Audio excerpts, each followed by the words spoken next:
What's up, everybody? My name is Flashstep from Blight Gaming. I'm here with another video, not a strat video, not a meta video, not a smoke video. I'm here actually talking about how to get on a better team. I see people on the forums and even ask me all the time about how do I get on a better team, how do people see how good I am, what's the next step. And it's not easy. Give you a little bit of history.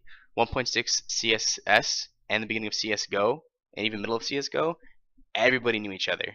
It's just what it was. I knew everybody that was in the pro division right below me, open, IM, main, like whoever it was. The community was much smaller, right? Everyone was just playing CVO and ESA, and that's about all we had. So, but now that you have this huge flux, this huge expansion of players, there are so many players that it's impossible to keep track of everybody, right? And that's why you see like these miracle cases from like open to pro or like IM to pro within a couple seasons, because at this point, most players like will look at anybody who's good and then pick them up and be like, hey, can you compete? And if they compete, great. If they can't, chopped. So that kind of like created this mentality of like stats are dominant, and I think ECA is kind of responsible for this as well. And I'm not bashing ECA. ECA has done a great job over the years. Like they're the best company. I don't like anybody else. Like Faces does alright. They came kind of late into the game for me. CVO, no one likes CVO, but ECA is great. So I'm not bashing them. But the whole idea of like showing stats for a 5-on-5 casual scrimmage is just like destroying the competitive scene for younger players, in my opinion. Like, it's all fun and games and cool to just be like, hey, I got this many P90 kills, I got this many op kills against you, blah blah blah, with like the average gamer. But the ones who are like trying to be highly competitive and like want to get on a better team, it's destroying this, like, creating this mentality that you shouldn't have, and that's that stats dominate how you get picked up.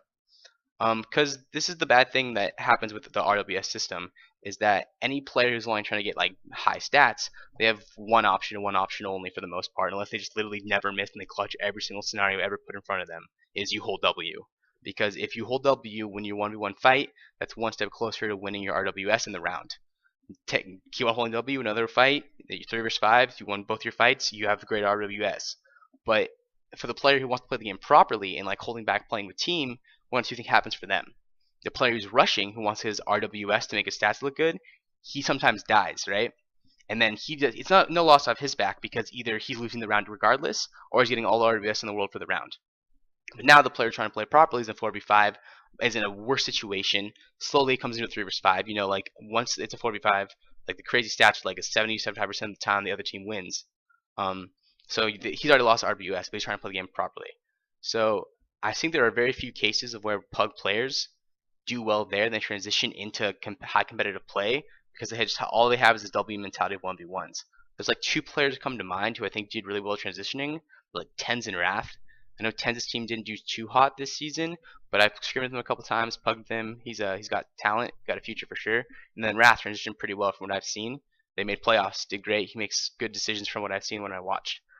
Another thing that's kind of created like this whole mentality behind like the stat mentality, I'm gonna call it stat era, is what I'm gonna call it, is the whole relax bro, it's a pug thing. Oh my god, if I hear that one more time, it's like a scapegoat for if you do bad. Like someone's like trying to tell him like, hey, don't peek that, we can peek this together. He's like, it's a pug bro, relax. I'm gonna shoot myself. Like, I'm all for trolling a pug every once in a while or not taking it serious, like it's occasional.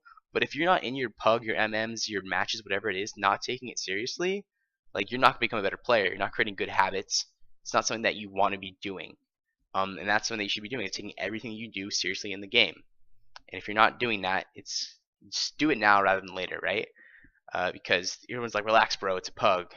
I'm like, I want to win. I don't know about you, but I'm trying to win the game. And then I'm always met with like, don't worry about it. I'm like, no, I'm worried. I want to get better. Like, let's win the game. So with that being said, that's kind of the history and like where the area is right now. These are the things that you can do to like progress yourself onto a better team. Very first thing, establish your goals. There's so many times where a player will like want to join a better team, but what is a better team to you? Are you okay with like middle of pack main? You want to be a contender in Prem? Are you aiming for Pro? Like there are multiple teams in the open, IM, main, Prem, every single division who are just like very content where they're at. They play and they have fun with their teammates. They play like MM on the side, whatever it is. Like play other games whenever they're not practicing.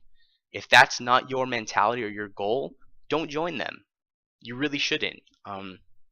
If you want to get to where you're going as fast as possible, find people like minds. And that's in Counter-Strike. You just have to do a little bit of research and find where they're at. Even if it's like a bottom prem team is like, we need a good player, join us, and you don't have the same mindset, don't do it. It's not worth it.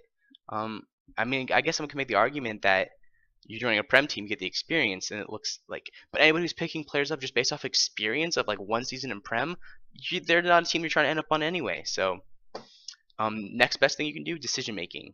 Everyone, like I said, like looks at the stats, blah blah blah. Decision making and comms will dominate a pickup in the pro scene. Because if you can't calm and frag at the same time, you're useless. If you don't have good decision making skills mid round that are costing your teammates rounds, you're useless. Everybody can shoot a freaking rifle. If you go into a DM for more than like an hour a day, your shot will eventually get to where it needs to be. But the best thing you can do is decision making, comms, and crosshair placement. Obviously, that's the biggest one for aim wise. Something else that you should be doing is looking for players that you like to play with. This kind of goes hand in hand with toxic players. Don't play with them. Don't play with toxic players. And I mean toxic, I mean someone who's gonna sit behind their monitor and voice their opinions in a negative manner when they think you're wrong, and they don't have a conversation or to try to be progressive. And it's so easy behind a monitor, right? Like social skills go out the window, even if they have social skills. Because when you're in real life and you're in a social environment, people have face-to-face conversations. They don't voice their opinion as well or know how to. They have social anxiety. There's a bunch of stuff that goes into like a conversation face-to-face. But when you're across the internet on the other side of your monitor, people just throw that out the window and they will tell you anything and everything they think without really thinking it through.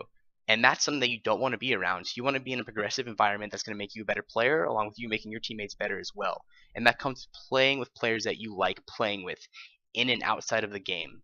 It's rare though, really rare, but like you can, like, to put something behind this is like SK, Navi, Astralis, Virtus Pro being the perfect example. How they have this core of players that it looks like they enjoy each other's company outside the game and playing with each other inside the game. And it goes a long ways. Some of my biggest and best runs with teams were with players that I enjoyed playing with outside of Counter-Strike, even if it's just like messing around in a different game or just like talking and having a casual conversation. So look for those players. I'm not saying it'll be easy, but that's a great step into getting on a great team that you want to be on. Another thing, if you like want like a call to action of like what can you do now, so people will look at you, or you can go to people and like be like, oh, this person's a good player. Take all of your pugs seriously and matches, obviously. Don't be toxic, and dedication. Dedication is key in my mind. Dedication almost like an addiction to the game. I always think of like this reference that Conor McGregor made about how he always knew he was going to get where he was because he was addicted to mixed martial arts, and he always like dreamed about it, thought about it. It was all in his mind all the time. And I think a lot of the players that play pro / like top prem, mid prem, bottom prem are players that want to get to a pro level or a high level of play. Think about, like, I know for a fact there are multiple nights where I'm just like constantly running scenarios through my head about thinking about what I can do better to better myself at the game, or just like strats or anything of that nature. And that comes with the dedication / addiction, and that shows. That will show to players. The players and the people you want to play with, they will see that in you if they're leading a team. So like I said, top 3 things: goals, decision making, players you want to play with, and also the dedication behind all those things. If you can just like hone in on all those things, and worry about those more than like the memers on ESEA or the forum trolls are just like using the scapegoat to like say, relax bro, it's just a pug.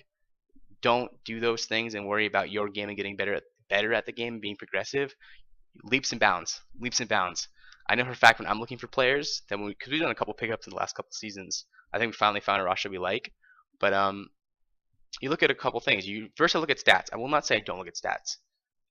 I need the player to know what they're doing, or I need them mechanically sound. But that only gets you in the door.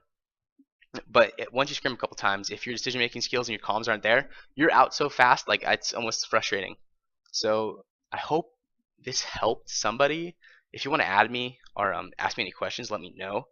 Just like trying to give the newer players some like insight into what Counter-Strike was, and where it's going, I guess. And how you can get picked up and what your mentality should be if you're trying to become a pro player. Thanks for watching.